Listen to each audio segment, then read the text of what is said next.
بسم اللہ الرحمن الرحیم۔ السلام علیکم جی۔ آج میں آپ لوگوں سے اپنے دادا ابو کی ڈائری کے کچھ اوراق ہیں جو میں آپ سے شیئر کرنا چاہوں گی۔ ہمارے بزرگان دین جو کہ اپنے وطن سے بہت ہی محبت کرتے تھے، اور کچھ ایک خاص طبقہ تھا جن کو پڑھنے لکھنے کا بہت شوق تھا، اور میرے دادا ابو بھی انہی لوگوں میں شامل تھے جی۔ انہوں نے اپنی ڈائری میں لکھا جو بہت خوب لکھا ہے، اور میرے دل نے چاہا کہ میں آپ لوگوں سے شیئر کروں جی۔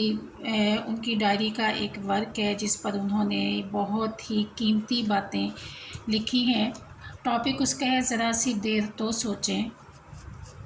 اللہ تعالیٰ کی خاص عنایت اور اسلامیہ نے برصغیر کی بے مثال جذبے اور اصرار کے بل پر قائد اعظم محمد علی جناح نے صرف 7 سال کے عرصے میں علامہ اقبال کے خواب یعنی خیال کو عملی شکل دے دی۔ منزل آزادی تک پہنچنے کے لیے مسلمانوں نے جان و مال اور آبرو کی ایسی قربانیاں دیں کہ اب تک کی تاریخ میں اس کی مثال نہیں ملتی۔ رب کریم تحریک آزادی کے شہیدوں، رہنماؤں اور کارکنوں کے درجات بلند کرے کہ ان کی محنت اور قربانیوں کی بدولت آج ہم آزادی کی ٹھنڈی چھاؤں میں بیٹھے ہیں۔ صرف آزادی ہی رب جلیل کی بہت بڑی نعمت ہے، لیکن رب کریم نے آزادی کے ساتھ ساتھ اس خطے کے مسلمانوں کو ایسا ملک عطا کیا جو جنگلوں، ریگستانوں، پہاڑوں، دریاؤں اور میدانوں کی دولت سے مالا مال ہے۔ اس زمین کا سینہ معدنیات سے مالا مال، اور یہاں کے افراد ذہانت و لیاقت میں بے مثال ہیں۔ پاکستان بننے سے لاتعداد لوگوں کو فائدہ پہنچا۔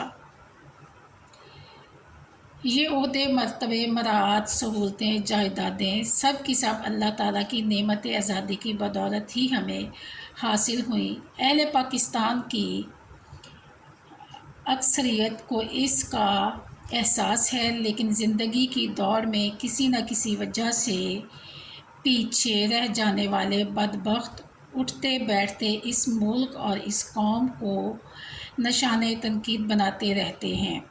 یہ ناکام اور نااہل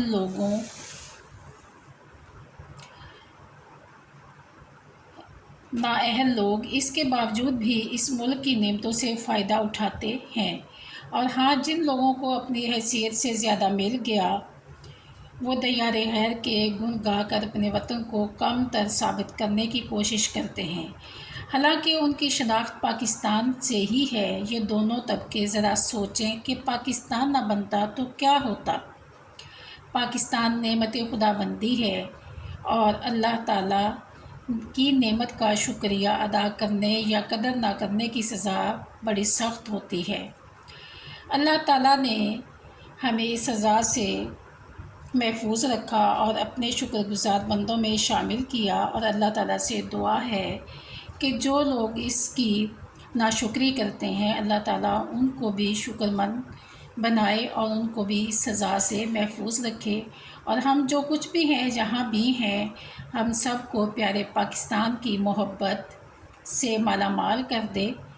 اللہ تعالیٰ ہم سب کو اپنے وطن سے محبت کرنے کی توفیق کر دے، آمین جی۔ یہ ہمارے بزرگان دین تھے جن کو اپنے وطن سے محبت تھی، لگاؤ تھا، اور انہوں نے ان کے باپ دادا نے وطن کو حاصل کرنے کے لیے ان کی موجودگی میں اپنی جان و مال کی، اپنی جائیدادوں کی قربانیاں دیں، اور انہیں احساس تھا کہ پاکستان کو کس طرح سے حاصل کیا گیا ہے، اور ہم لوگ ان ناشکرے لوگوں میں شامل ہیں جو کہ ایک نعمت اللہ نے دی ہمیں، لیکن ہم اس کے شکر گزار بندے نہ بن سکے۔ اللہ پاک ہم سب کو اپنے وطن کی قدر کرنے کی توفیق دے، آمین۔